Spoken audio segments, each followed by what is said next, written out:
As Mayor Sly James winds down 8 years as Kansas City's top elected official, the question now is, who will replace him? If you still haven't made up your mind, we have your back. Meet the men and women who say they have what it takes to be your next mayor.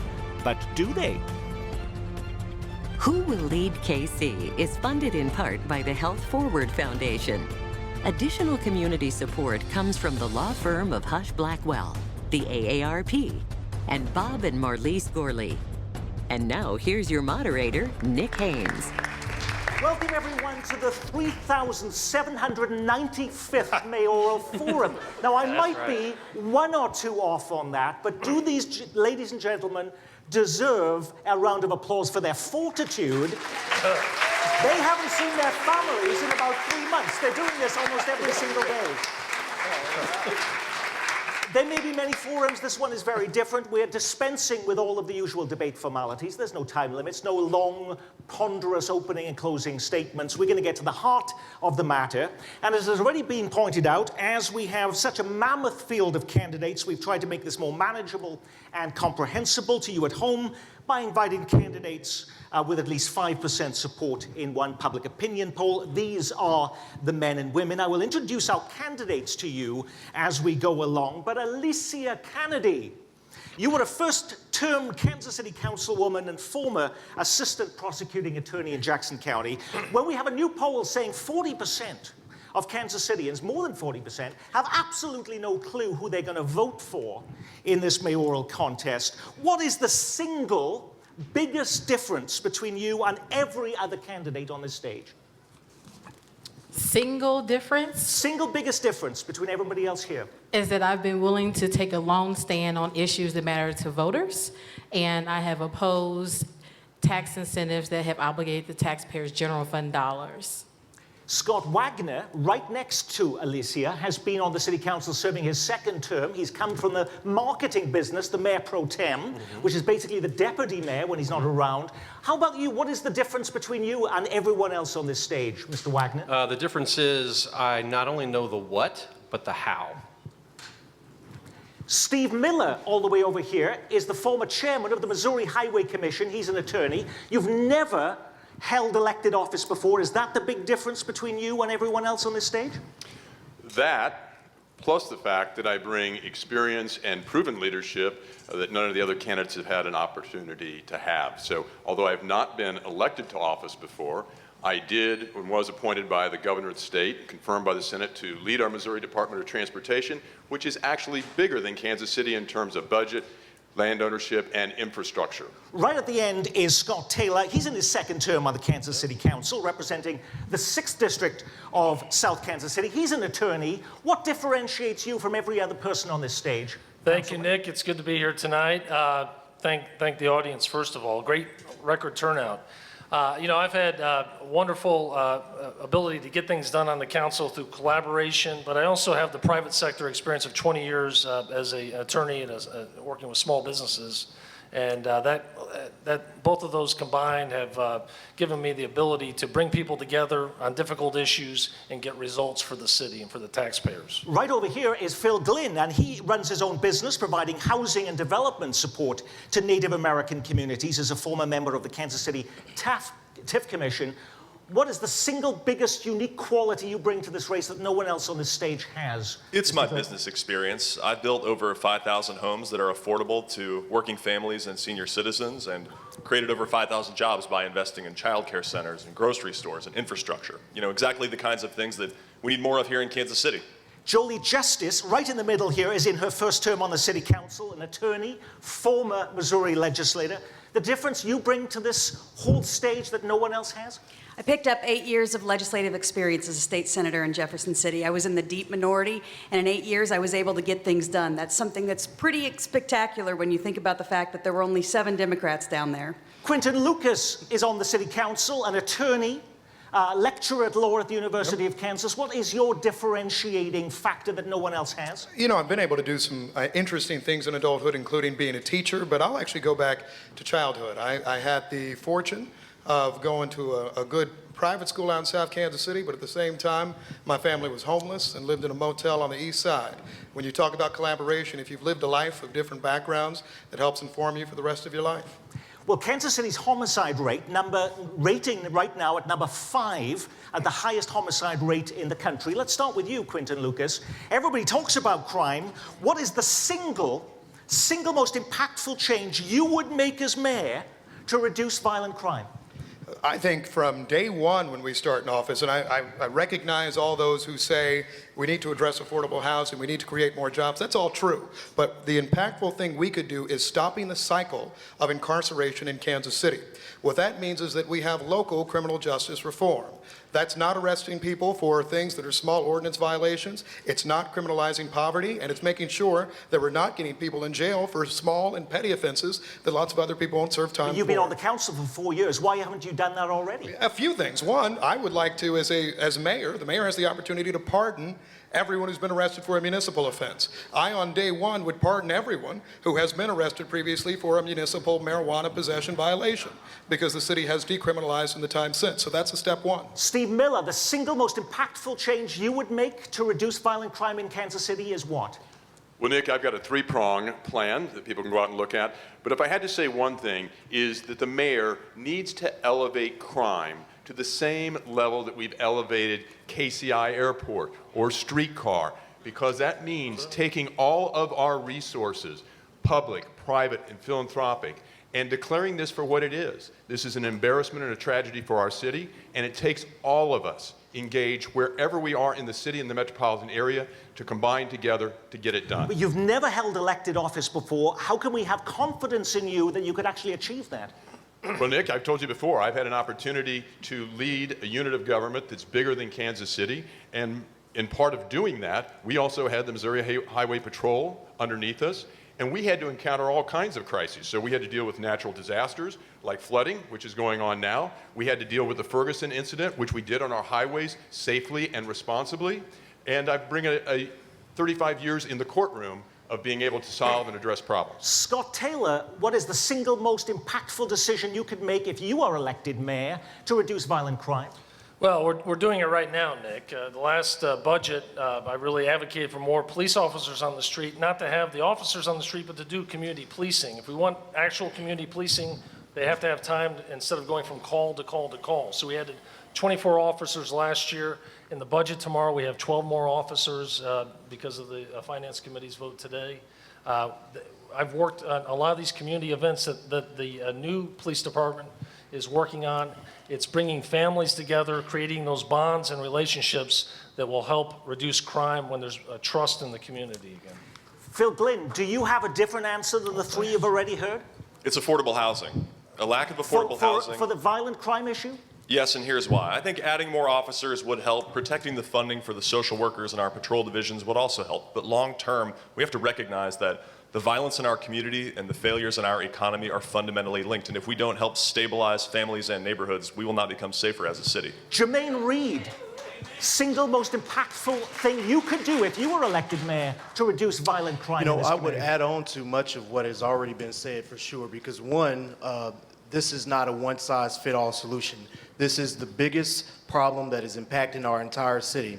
And so while adding on to much of what many of my peers on the dais have already said, I would work to make sure that we are expanding workforce development and providing job opportunities and job training for individuals in our city.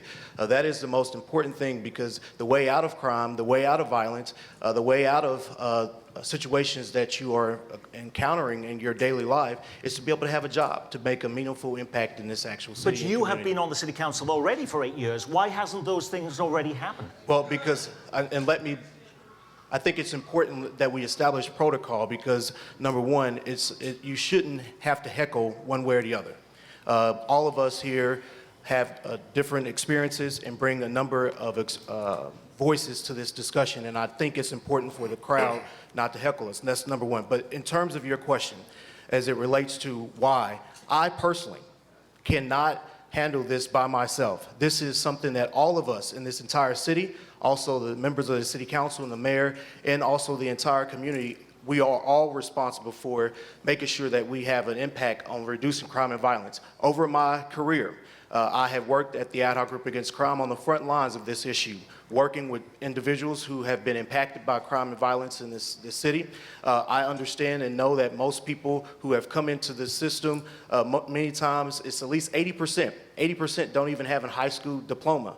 And so it's important that we as a community are able to wrap our arms around this and be able to provide a better quality of life for every single person in this actual city. And I cannot do that alone. You can't do that alone, but how are you going to do any more than when you're mayor? Well, obviously, one, and I know that we'll have a conversation about this a little later, is that we as a city do not have local control. I would become a member of the Police Board of Commissioners as the next mayor of the city, or whoever is elected, and we have to make sure that we're bridging the gap between not only the Kansas City, Missouri government, but also the county prosecutors, the police department, and all of the entities that are responsible for this. Thank you very much. Councilman Wagner, the single biggest impact you could have on reducing violent crime if you were elected mayor is what? The single biggest impact that you could have is if you show that you're serious about crime. I'll remind everybody, back in 2013, there were 82 homicides, the lowest that we had in 40 years. Last year was 136. The year before that it was 151, which I guess is an improvement, maybe, depending on how you look at that. But at the end of the day, you want to get back to where you're back to the 82. How do you do that? You show that you're serious about crime. I will tell you that you didn't have any more affordable housing that year than you did any other. You didn't have any more educational achievement back there before any other. So what do? The mayor is a part of many different entities that affect crime. The police department, the city through Aim for Peace, through the health department. There's a violence-free KC that the mayor has never attended. I have someone there that goes every day. The issue is you've got to build cases that can be prosecuted. You do that through the use of the police department, and then you can do preventative measures through Aim for Peace and other agencies that do that work. Alicia Kennedy, do you have any other solutions, the most impactful solution to reducing violent crime in Kansas City if you were elected mayor? I'll tell you, I will not lead it like the streetcar and the airport were led, because I was not happy with how those processes played out.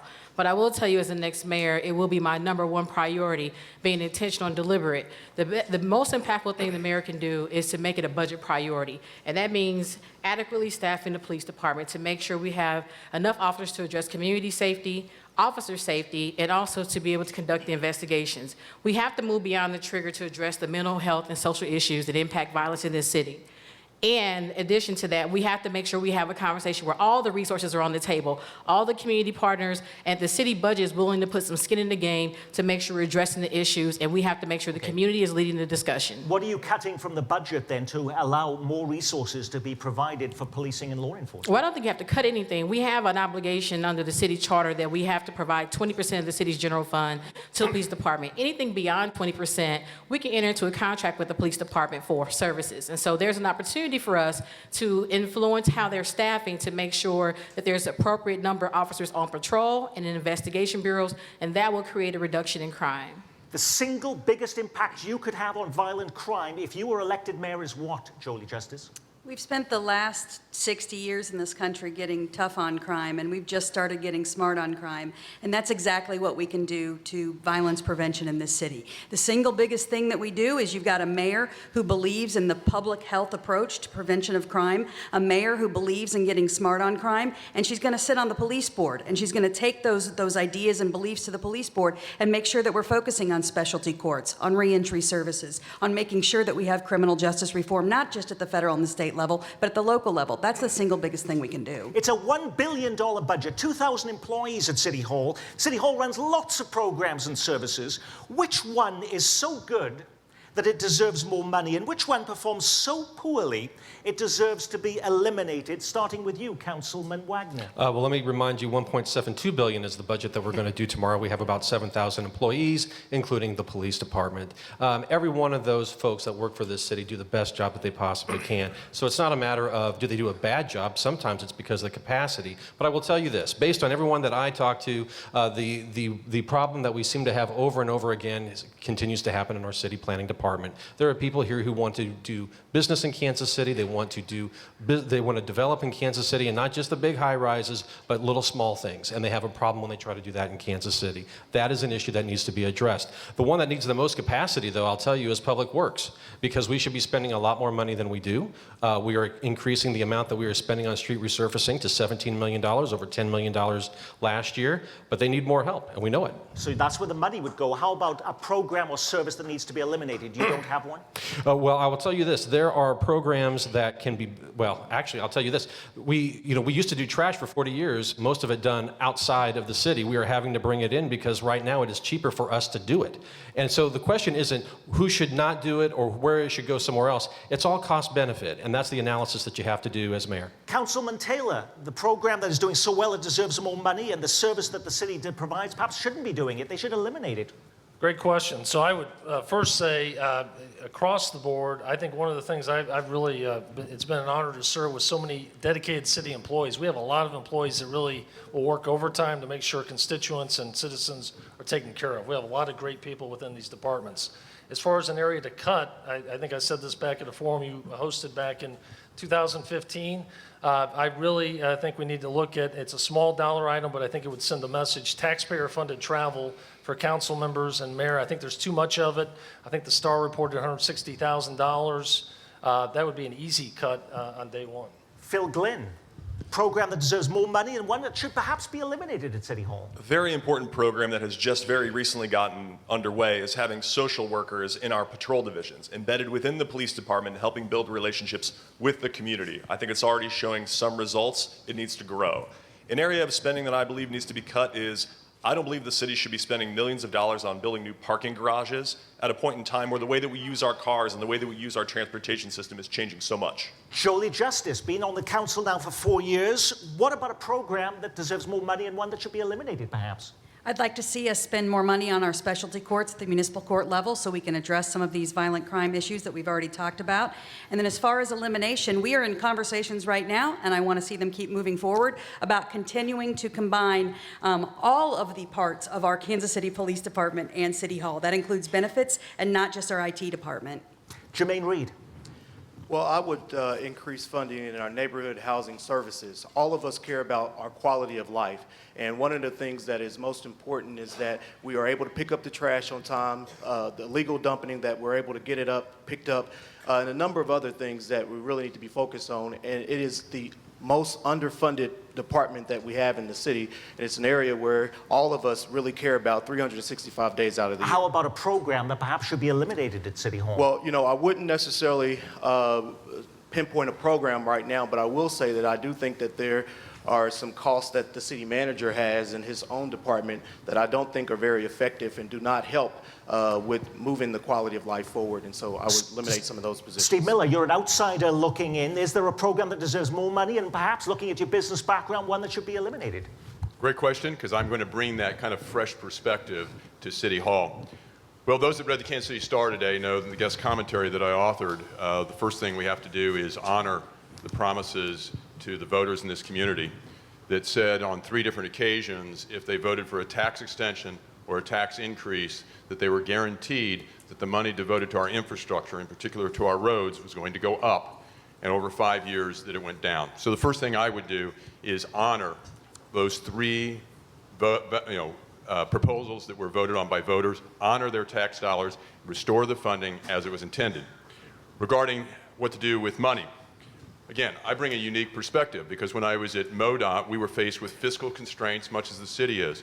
But we stepped back and we looked at, are there better ways to do this, better ways to reinvent government? And happy to talk about those in detail, but in summary, we found that by consolidating facilities, consolidating equipment, putting people in the right places, over a 5-year period, we saved $600 million. And those changes today that we initiated 9 years ago have now been almost $1 billion that have gone back to taxpayers to be placed on the roads and the highways. I know within this city there are opportunities, and let me give you 2 examples, Nick. One is redundancy of services between Jackson County and the city. Redundancies in fleet maintenance, human resources, et cetera. We ought to explore that. And the other is we've talked about the police department.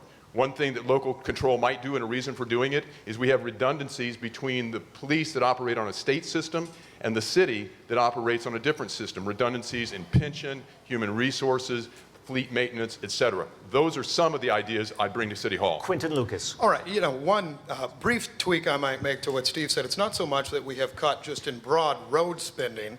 We're still spending on roads, but in too many situations, we're building, frankly, new roads. We're contributing to sprawl in our city, and I think that's been some of the concern. I think the reason we're seeing so many potholes right now is because we were supposed to be doing road reconstruction. We're supposed to be doing rehab in older neighborhoods of Kansas City, and we haven't done enough. But to get to the answer that you asked about, fundamentally in neighborhoods and housing services, we have one department that is supposed to be thinking about the future of affordable housing, and that's also supposed to be picking up trash. One department that's trying to be thinking about poor folks in Kansas City, and a department that's thinking about codes enforcement. We need to separate the housing department and the neighborhood services department so that we have a housing department that's actually focused on the creation and the maintenance of affordable housing for our city. So I would increase funding for both, and indeed separate both of those services so that we're doing trash pickup separately than actually housing long-term. After 4 years on the council, you couldn't find a program that perhaps that in the order service that needed to be eliminated. Actually, over my 4 years on the council, I actually did find things to eliminate. For those who paid attention to it,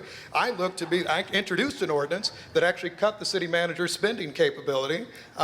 Before, he could spend up to $1.3 million without council approval. I cut that number down, so in professional services, a $50,000 contract has to go through council. That's key. So I would continue to cut funding on consultants and lobbyists because that's not what the taxpayers need. Before we move on, we need to hear from Alicia Kennedy on the same question.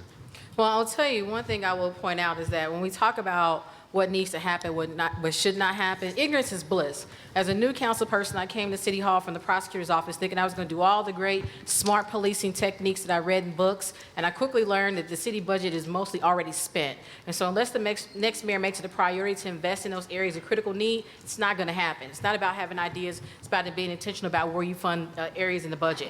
As far as areas to make cuts, there are so many areas to make cuts at City Hall. If you spend any time there, and I don't think anybody spent more time there than maybe Mayor Pro Tem Wagner my first term, you get to learn what departments are doing what and what departments are not, and what departments are doing what with less. And I can tell you, there are, I believe, too many assistant to the assistant city managers, number one.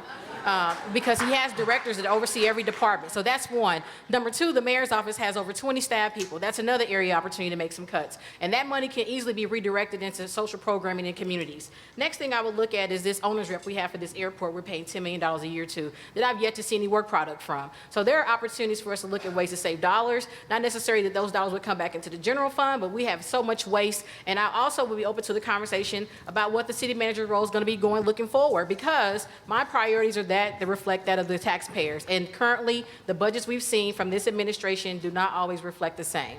And we have actually 6 assistant city managers right here in the room who are now considering who they're going to vote for in this election, ladies and gentlemen. Now, some people believe that tax incentives are the biggest issue in this campaign. That's just some people. They think we've been too generous in giving away tax breaks and incentives to developers. Complete this sentence for me as mayor, starting with you, Steve Miller. The number one action I would take to change the way tax incentives are provided in Kansas City is blank. Yeah. Well, the first thing is we have to completely look at the world from a different perspective. The problem is now that the community feels that those have been wrongly directed in some instances, and that people in this community are not being cared for. But this is the amazing thing is, I ask people, what is the plan for the city that ought to dictate where we invest? Because that's what our tax incentives are. They're investment of your money and my money. And the reality is, the plan that we have is gone and outdated. It's the Focus Plan from 1997. So I've called, as mayor, I'll start a new plan that will include all stakeholders around the table. And on an overlay of that, we're going to deal with the issue of incentives and identify with everybody around the table where you and I ought to invest. But you haven't in the identified future. at this point a single change that you would make to the way tax incentives are currently provided in Kansas City. You're going to be studying this. No, I mean, if I was going to do something right now, first of all, they do 2 things. One, all the different ABC groups that put those incentives out, they ought to all be required to pay prevailing wage, because everyone's entitled to a living wage in this community. And The second thing is that the taxing jurisdictions that are affected by that, they should have a seat at the table of all of those. Right now, they sit only at the TIF Commission. They should have a seat and be involved in the discussion. I would do both of those things right now, but we need the big plan. Thank you very to guide us. much. Scott Wagner, the biggest change I would make if I was mayor on tax incentives in this community is blank. Be intentional, negotiate, say no. And what I'm saying, mean by that is the system we have is a passive one. If you've got an idea, you come to the city, you say, here's what I've got, and you either say, okay, or yes, or no. If there are things that we want to do as a city, then we need to be looking for the developers who will do the development that we want. And you have a great example of that with what happened at Linwood and Prospect with a grocery store that we wanted to have there. And I give Councilman Jermaine Reed a lot of credit for that work. But you have to negotiate too. You can't just say, oh, here's your deal? Okay. You have to actually push back and say, I like this, but I don't like this. And if they don't do that, then finally you have to say no. And I've actually voted against TIFs. I've actually voted against PIEAs. I've actually voted against super TIFs. And I think I'm the only one that's done that. Jolie Justice, the single biggest change you would make to tax incentives in this community is what? You need to add more responsibilities, more skin in the game for the folks who are getting the incentives, and then you need to make sure that there are clawbacks when they're not met. This is incremental financing. We need to go back incrementally and say, did you meet this goal? If you did not, you have to pay. Scott Taylor, did you have a completely different answer to the ones you've already heard? I do. I have the unique difference, another difference up here. I've served as a school board member for 4 years on the Center School District, so I have a different perspective on it. We need to grow our economy, but we need to use our tools in a targeted manner. One change, we already have clawbacks that were just mentioned. We also have an outside party that pushes back. That's why there wasn't a downtown hotel right next to City Hall. That project died just in the last few months because we pushed back. So we need to keep doing that. My focus, though, if I could answer the question, the last 2 years has been on turning the ship to the east side of the city. We need to revitalize east of Troost and really make an intentional effort as a city. The next mayor is really going to be able to send that message in a strong way. But you've been on the council for 8 years. What have you done to actually achieve that already? Well, I worked for 2 years with neighborhoods in the 3rd, 5th, and 6th district to put together the East Side Revitalization Plan, which also streamlined the process to make it easier to develop on the east side and provide resources for neighborhoods. So we need to do more of that. Quinton Lucas. Yeah, absolutely. A few different things we need to do. Right now, we already have conversations about prevailing wage in these projects. I think not just saying that the school districts get a seat at the table, but they need to have a veto over projects. Right now, in Kansas, if you go over to the Shawnee Mission School District, the Blue Valley School District, they can actually veto tax incentive deals. Any of the school districts in Kansas can, ours in Kansas City, Missouri should. In addition to that, we need to change the form that we're using. Largely, we're still doing tax incentives based on blight remediation, but as you know, Nick, we've declared almost everything in this city blighted, from the Intercontinental Hotel to anything else. And so what we need to say is that when we're giving incentives, it relates to affordable housing and job creation, quality jobs for working class folks, not for this ambiguous blight. Councilman Jermaine Reed, congratulations. You've just been named mayor, and the biggest change you make to the tax incentive programs in this community is what? Well, I'll pick up where Councilman Lucas left off, because there is that but-for clause that we have to be very intentional about ensuring that we are putting development where it happens. During my 8 years on the city council, I have done just that. It has been referenced already, of course, about the grocery store at 31st and Prospect, but also at 31st Prospect and also at 39th and Prospect. But I was very intentional and also had a sense of urgency. A quick story. I'll never forget going, and then I'll answer the first part of the question. I'll never forget going into the TIF Commission meeting at 25 years old, just elected to the city council, and one of the commissioners said to me, we're not going to do that project over there at 39th and Prospect. And I said, well, why? And he started asking me, well, who I was and everything. And I said, well, I'm on the city council. I'm Jermaine Reed. And he says, well, you're kind of young. I've got clothes older than you. And I turned and said, well, you should get new clothes because it's important that we make this happen for the heart of our community. And so the first thing that I'll certainly do is make sure that we're appointing people who really care about being inclusive and intentional about all of this entire city and ensuring that wherever you are, not just east of Kansas City, but if it's south or if it's west or wherever the parts of our city that are blighted, that we're doing just that. Alicia Kennedy. Well, I will tell you, when you talk about incentives, you have to move to the conversation to the point where you're creating transparency and accountability of the policymakers by requiring the council members to disclose when they're accepting donations from the developers for their projects. Too many campaign contributions, yeah.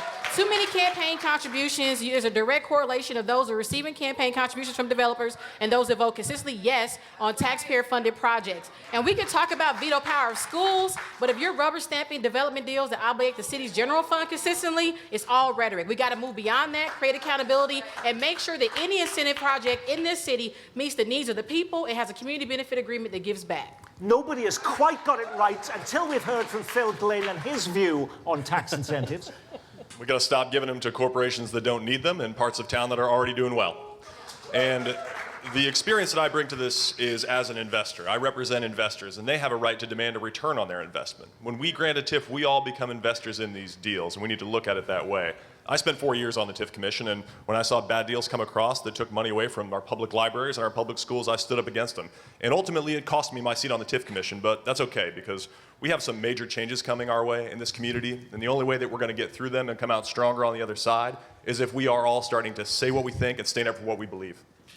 Thank you. On the same day voters will decide this mayoral race, they will also decide on a plan to raise sales taxes for pre-kindergarten programs. Not everybody has to answer this. Is there anyone on the stage who says it sounds like a good idea, but I plan to vote no? Okay. Oh, wow. All righty, fine. Quick answers on that. Why would you be voting no on that? Because doesn't everybody love pre-kindergarten? What's wrong with you? This vote is not about pre-K, it's about a sales tax. And the city has priorities we have to address economic development, primarily housing.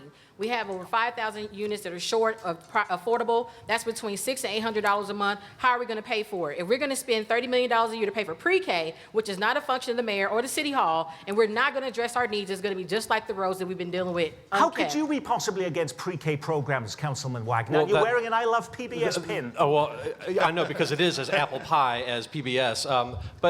But, you know, I've been a neighborhood president. I've gone to a number of neighborhoods over my 8 years.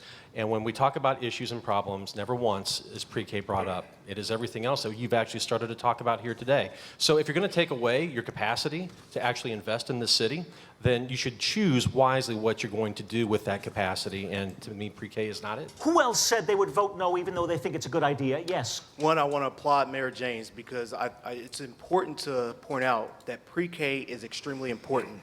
However, the method in terms of how we are trying to fund this from the 1305 statutory authority, which basically puts a cap on the 1305 tax. The 1/8 cent sales tax was basically authorized to be able to use that fund. That will eliminate the rest of it. I think the tax is regressive. All 15 school districts are against it. And I think even furthermore, we have to make sure that we are working with our school districts to ensure that they have a seat at the table in the plan that we have right now. They do not. Thank you. Did I see your hand raise on that, Steve Miller? You did, Nick, and partly way up in the sense that I have really struggled with this. I have really, really wanted to support pre-K because I saw the difference that it made for my own children that are now grown. And I see the difference every day in those individuals in our community that most need help with education. They come to kindergarten already 50 yards behind in the 100-yard dash, and we can't continue to do that. But the problem that I have with it, besides what we've heard, the fact that the process was not collaborative, that the tax was regressive, that the sales tax should be used for economic development, not education, that it's the highest sales tax in the region. I also listened to what I've heard from the other council people supporting it, that it's, you know, $30 million immediate impact, we got to do something. But at the end of the day, what was determinative for me is as I listened to those communities that were intended to benefit most, those communities, our African American community, our Hispanic community, I asked, is there a single leadership group? Is there a single person that is prepared to endorse this plan? And I kept hearing no from the east side to the west side of the city. And I'm listening to people, and that's what's made it really hard for me. Thank you very much. Did Quinton Lucas also say no to this? You know, I said no. My biggest thing is we talk about collaboration till the cows come home, but when every public school district is against it, the people that are in charge of education of this city, then that tells you something. But I have one other point. This program, if you look at it, is slapdash bureaucracy that we shouldn't be doing. For anybody who's lived in Kansas City for some decades, we remember court-ordered desegregation segregation era, where the idea was if we spend hundreds of millions of dollars, things are just going to get better.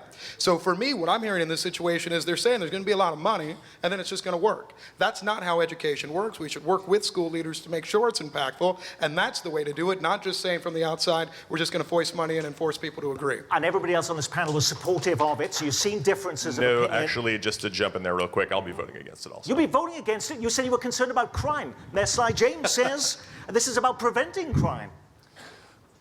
I'm against it for the same reasons you've heard before. Our educational leaders stand against it, and the burden of the sales tax will be borne by the lowest income people in our community, and that's not fair. I cannot spend one more moment without mentioning affordable housing. We have been in this forum with packed audiences before, looking at the eviction issue, lots of issues relating to housing in this community. Let's get to that issue, particularly in a city, by the way, with a much higher rate of renters than in other comparably sized markets. What is the biggest, most impactful change you would make to expand housing for lower income residents? Scott Taylor?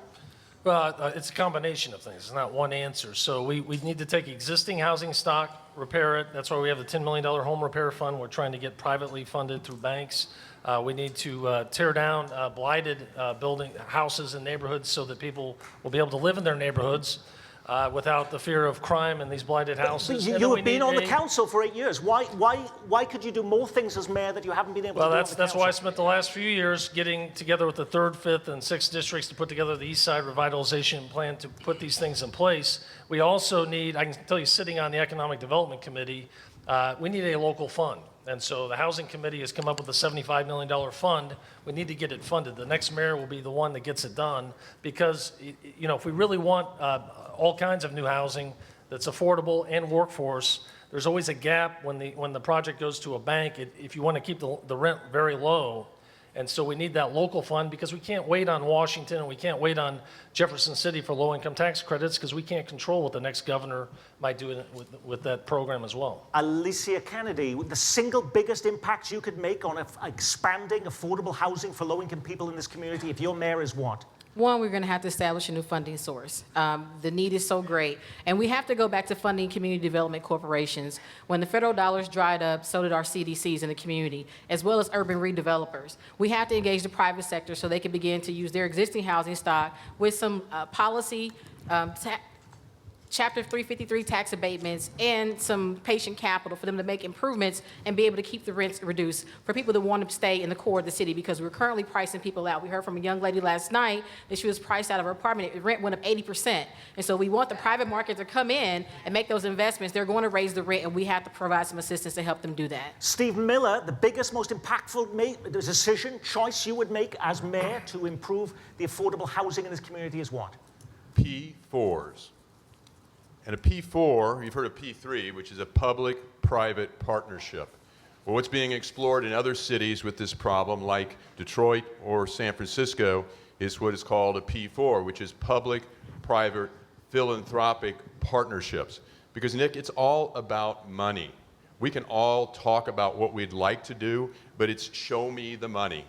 And the only way we can get enough money to address this situation is we have to reach out to all quarters, and that's our public, our private, and our philanthropic communities. And we have a great model, actually, in Kansas City already doing something else. 35 years ago, I was there with my father, Dick Miller, founding Christmas in October, which had the insight to create a not-for-profit that then reached out to business, like the big companies in Kansas City, and brought them in and brought philanthropic dollars in. We need to take that same concept, which already has a history of success on our east side of keeping people in their homes, keeping it affordable, and now we need to leverage it up, and I'll do that. But a mayor is not a CEO of a company or a nonprofit. They have to get 7 votes altogether to actually make something happen. What evidence is there to suggest you could actually do that as somebody who's never served at City Hall? Well, because, Nick, I said before, I've had an opportunity to govern in a larger entity than Kansas City. And guess what? I had to deal with a commission. It wasn't 12 council people, but it was 6 commissioners that were drawn. We think this is diverse. You ought to look at the state of Missouri. Okay, urban, rural, north, south, east, west. And over my leadership, we had only one instance where we had anything but was unanimous. So I have a proven track record for doing that. Jolie Justice. We have to come up with a funding source so that we can create, preserve, and stabilize. We've got to build more housing. We have to build it on transit lines, and we have to build it next to job centers. We can't keep building it on the extremes of the city.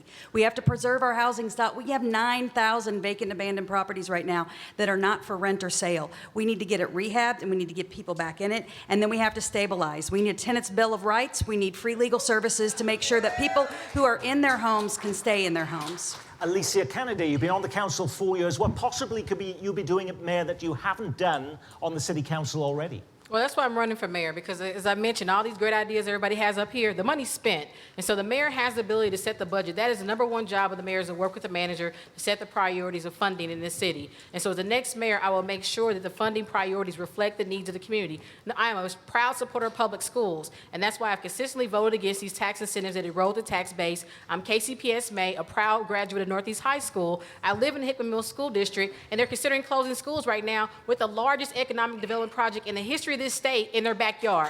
That ain't right. And so when you talk about what we're going to do going forward, we're going to build strong children. We're going to build strong neighborhoods. We're going to build an economy where businesses can thrive, small business can grow, and that's going to create a strong Kansas City. Scott Wagner. So you can't do everything all at once. So I'm going to combine what I think your next question is going to be is, you've been here for 8 years. What have you done, right? So, all right, we'll start with that. Use it a couple of times. I'm just putting my notes I've heard down that a and I'm going couple to of sit down times. over here.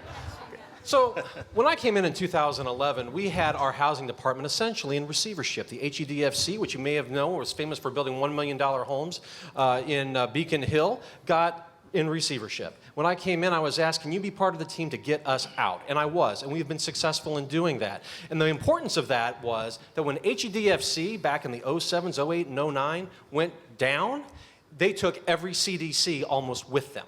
And so when we talk about how are you going to build the capacity to do some of these things, we got out of receivership. We no longer owe the federal government $20 million.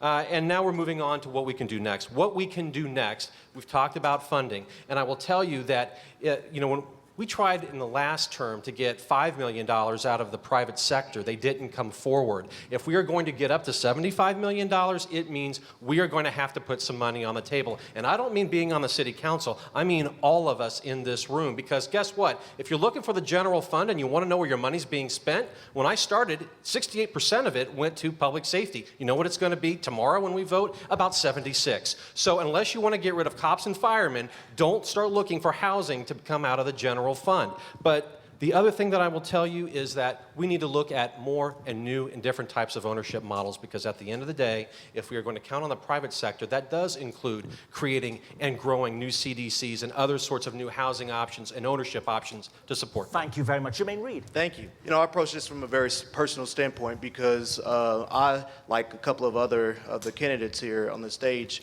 at times were house to house, and I also experienced homelessness as a child, where I lived at Community Link. And so I understand this from a very personal lens, and I will continue, as I have over the past 8 years, to make sure that I'm able to address this from keeping that lens in mind. We are in a housing crisis. This is not unique to Kansas City. This is something that is happening across this entire country. People are being displaced. People are being priced out of their actual homes. The renters are not able to afford the type of rents that they are able to afford. But we've got to do a number of things. One, I would say that we have to do what you've already heard already here by developing a dedicated affordable housing and healthy housing units. We have to, 2, preserve and improve our affordable housing stock. 3, we also need to be able to help families access the healthy houses that they need. And then 4, we need to be able to do what I started off with by being able to protect against displacement and also improving the quality of life. People should not live in subpar housing where you have mold, you have rats, you have roaches. You should not be able to do that, and we've got to be able to protect the citizens in our community. And as mayor, I will work with my colleagues to make sure that we do that. We have a national housing trust that we also need to have, and that we need to be able to tap into. In addition, we need to be able to ensure that the Housing Trust Fund is established, and we put more than $75 million in it. Thank you. Phil Glynn. To end the affordable housing crisis in Kansas City, we need a mayor who has built affordable housing. I've spent my career bringing private investment into economically struggling communities to build quality, safe, beautiful homes that hotel workers, firefighters, teachers, low-wage workers, and middle-class workers can afford. We have to do it here in Kansas City with private investment. And what the taxpayers want is for local tax dollars to be spent on the kinds of things that stabilize neighborhoods and create safety in neighborhoods, and to do things like housing development. We have great opportunities to look outside of this whole other world out there of low-income housing tax credits, new markets tax credit, opportunity zones, and other sources of capital that I have experience with. Quinton Lucas. You know, I might kind of flip his comment to, I would think, to have a mayor who knows about the need for quality affordable housing, you need to have a mayor who's experienced what life is like when you don't have access to that, who has family that doesn't know what that's like. And so for me, I think it's fundamentally this. We need to have a policy that is about infill development in established neighborhoods in Kansas City. We need to have a policy that's about rehab, both major and minor home repair, making sure that seniors can stay in communities, but also making sure we're creating access to capital for families that are currently renting. Sometimes it's $700, $800 a month when they can get a $550 a month mortgage. I want to create more opportunities for that, and we need a vision that's connected with that sort of thing. One other final point, demolition is not a housing policy. We need to make sure that in Kansas City that we know that we're really trying to put real money into rehab, long-term home repair, so that neighborhoods on the east side that Jermaine and I represent have that same opportunity to rebuild that we've seen in places like Hyde Park, that we've seen in northeast Kansas City, and in a lot of other areas. Okay, lots of questions coming in from our audience right here. Glenn says he'll support the candidate who can fix the massive potholes on his street. Now, he's certainly not alone, of course. We've got many questions like that coming in. What would be the biggest change you would make as mayor to help those weary drivers who are still swerving to avoid large holes in the road? We'll begin with Jermaine Reed. Thank you. You know what? I actually tore my car the other day and had the whole front axle torn off because of those darn potholes. And so for me, I have been trying to figure out what are the solutions.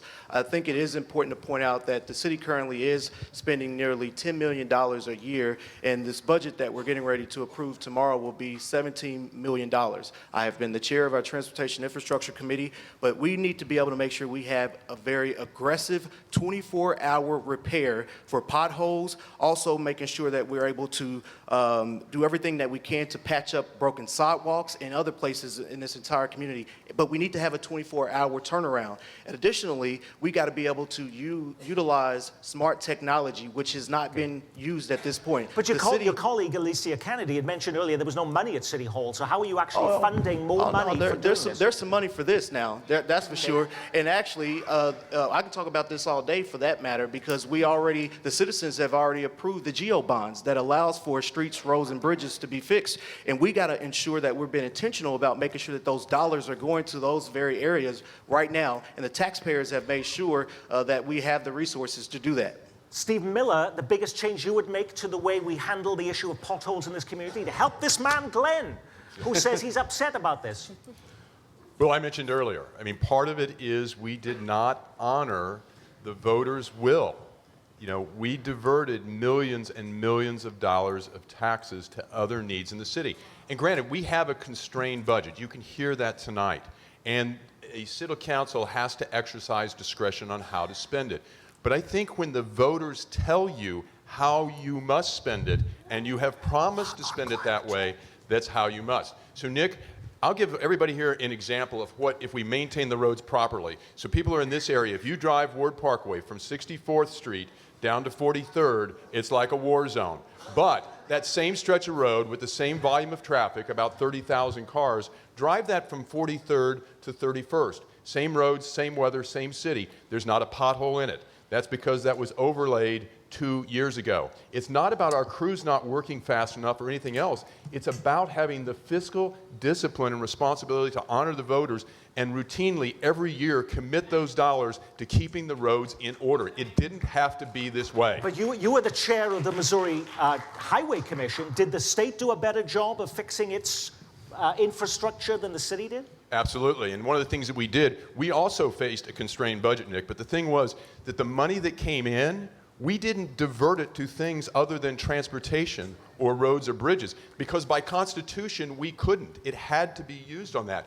The other thing we do is we have a level of sophistication that I'll bring to the city. We use higher grades of asphalt for parts of the city that are more heavily traveled. With 30,000 cars, you use a different grade of asphalt than you do for the neighborhood streets. I'll bring that level of efficiency, sophistication, and programming. This will not happen again. Jody Justice, will it not happen again under Mayor Justice? Well, absolutely. Every mayoral candidate's going to promise to fix the potholes. I mean, that's obvious right now, Nick. But the reality is that we have 6,000 lane miles of road in this town, and a lot of it, frankly, is because we've had to take significant portions back from the Missouri Department of Transportation because they couldn't take care of the roads, and we have to take it on. So right now, we're building a new Buck O'Neill Bridge. We're doing it with some help from the state, we're doing it with some help from the feds, and we're doing it with some help from all of our neighboring communities who've given up some of their own funds to do that. That's because we're having to come up with creative local solutions to fix problems that DC can't fix anymore and that Jefferson City can't fix anymore. So moving forward, we hear you, we see you, we are increasing the budget. Your PIAC dollars now have dedicated money going to the resurfacing that we're talking about. We have more money in the budget next year, and we also have our GEO bonds where we're working on the bottom line of resurfacing not just the streets, but going all the way down to the bones and build them back up. You said yes to those things, and we are doing those things now, and I'm proud to say that we're doing it without the help of Jefferson City. Alicia Kennedy, Yes. this question about potholes, what are you going to do about them? Are you going to change anything about the amount of money or how that process works to be able to fix the huge holes that people see in their streets? Well, I'll tell you, those huge holes didn't get there just because of the snow. They got there because the administration did not make road maintenance a priority. And again, we go back, clap to that, because that's the real issue here. Whether it's road infrastructure improvement or housing or crime, the bottom line is this administration has not made those things a priority and funded them adequately. And so we have to talk about fiscal discipline and responsibility. Steve Miller was right about that. But being the mayor of Kansas City is more than just fixing potholes. You got to know more than about roads. You got to know about people. You got to know about safety. You have to know about health. You have to know about how to run the city and it govern properly. Because one of the issues that we're talking about right now, this is the city manager's responsibility. And we're all sitting up here trying to field questions about how we're going to fix it. But if you don't have a good relationship with the city manager and he doesn't share your values, it's not going to change. And so I think we need to be very clear about the issues we're talking about today, because these budgets, these priorities were set by a joint budget submitted by Mayor Sly James and Troy Schulte. And I'm not necessarily saying they were wrong, but I'm saying these weren't their priorities. So everybody's campaigning on neighborhoods, infrastructure, and housing because they were neglected for the last 4 years. Scott Wagner. You know, my first attempt was to try to outlaw winter, and the law department said I couldn't do that. And the reason why I say that, I don't mean to be flippant about it, but this year we've had 25,000 calls to 311 related to potholes. You know how many we had last year? 2,500 by this time.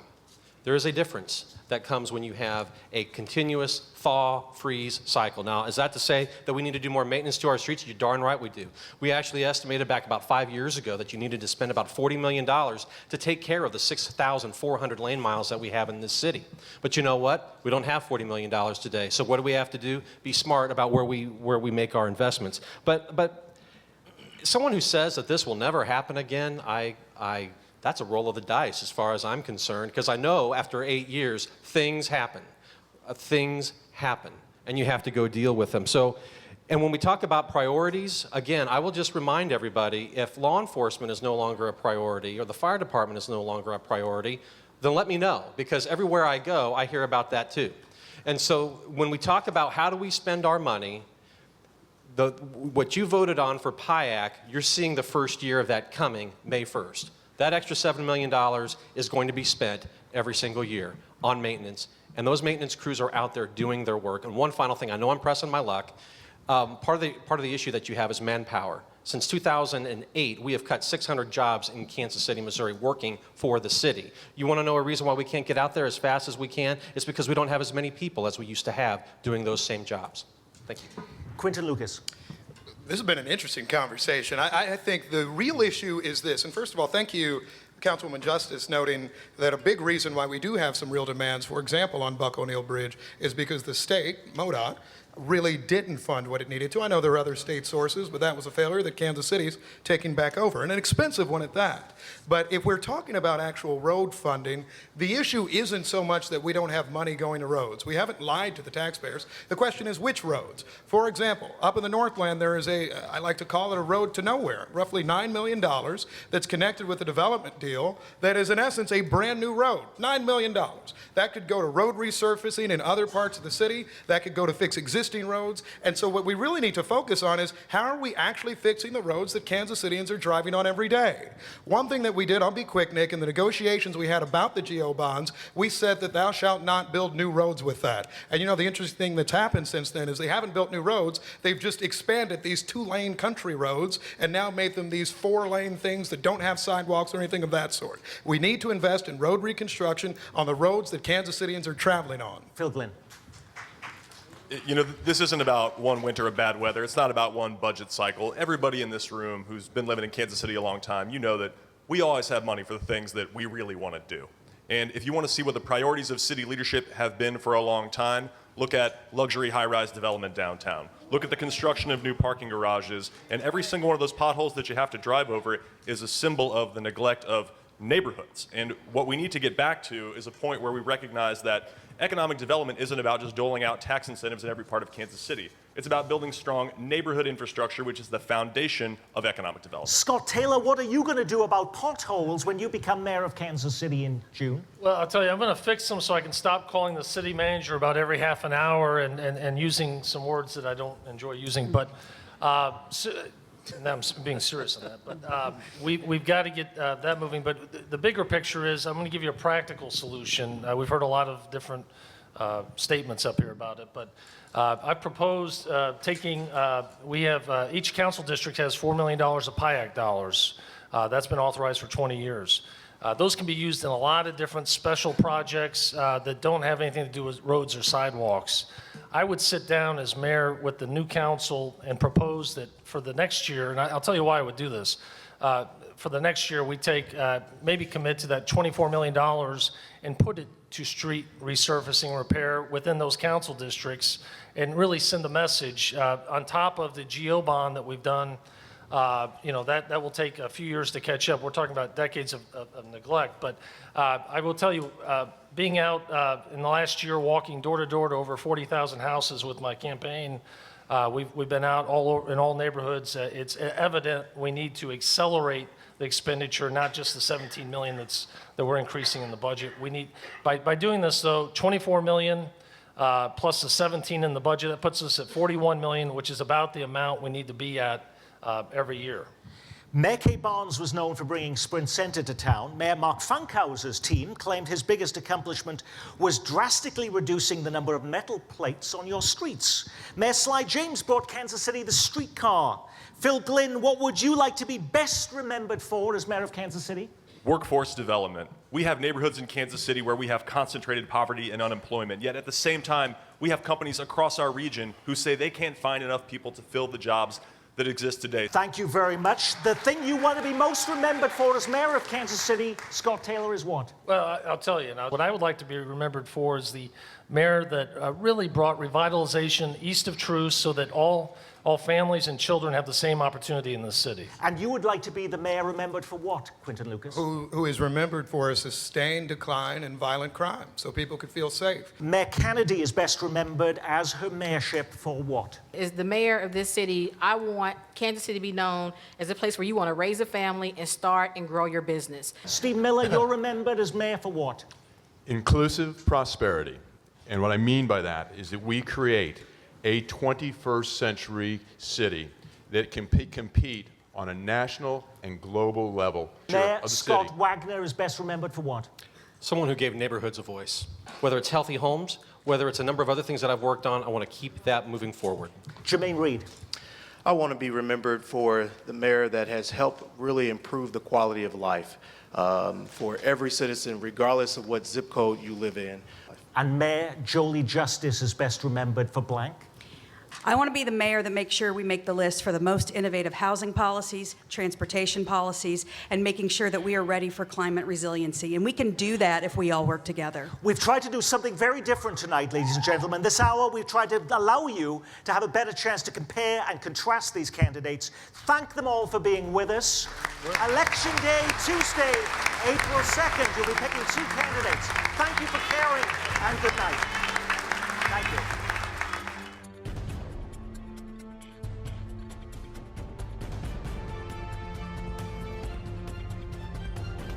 This program was funded in part by the Health Forward Foundation. Additional community support comes from the law firm of Hush Blackwell, the AARP, and Bob and Marlise Gorley.